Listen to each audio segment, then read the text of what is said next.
வணக்கம் நண்பர்களே. இன்னைக்கு நாம் பேச போற விஷயம் மௌனமாக வந்து உடம்பை பாதிக்கும் ஒரு நோய்.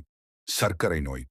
உங்களுக்கு தெரியாமலே உங்க உடம்புக்குள் சர்க்கரை அதிகமாகி உங்க கண், உங்க சிறுநீரகம், உங்க இதயம் எல்லாத்தையும் பாதிக்கக்கூடிய ஒரு நோய் தான் டயபெட்டிஸ். இந்த வீடியோ முழுசா பாருங்க. உங்க வாழ்க்கையையே காப்பாத்தும் ஒரு விழிப்புணர்வா இருக்கும். டயபெட்டிஸ் என்றால் என்ன?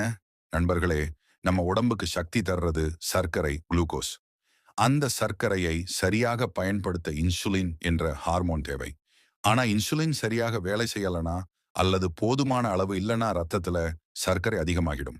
இதுக்கு பேர் தான் சர்க்கரை நோய், டயபிட்டிஸ். டயபிட்டிஸின் முக்கிய அறிகுறிகள். இந்த அறிகுறிகள் இருந்தா கவனமா இருங்க. அடிக்கடி சிறுநீர் போவது, எப்போதும் தாகமா இருக்கு, அதிக பசி காரணமே இல்லாமல் உடல் சோர்வு, காயம் சீக்கிரம் ஆறாதது, கண்மங்களா தெரியுது. இந்த அறிகுறிகள் இருந்தா சும்மாதான்னு நினைக்காதீங்க. உடனே ரத்த பரிசோதனை பண்ணுங்க. டயபெட்டிஸ் வந்தா என்ன ஆகும்?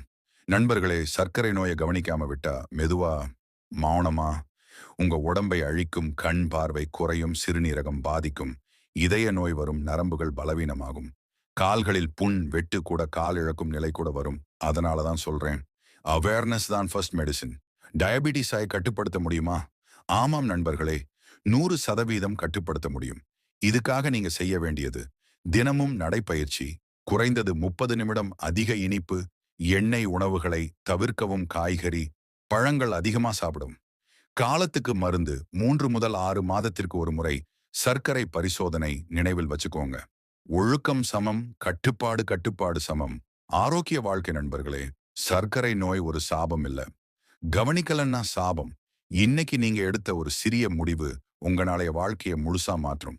இந்த வீடியோ உங்களுக்கு பயனுள்ளதா இருந்தா உங்க குடும்பத்தோடு, உங்க நண்பர்களோடு ஷேர் பண்ணுங்க. ஏன்னா ஒரு ஷேர் ஒரு உயிரை காப்பாத்தலாம். நன்றி. ஆரோக்கியமா இருங்க, பாதுகாப்பா இருங்க.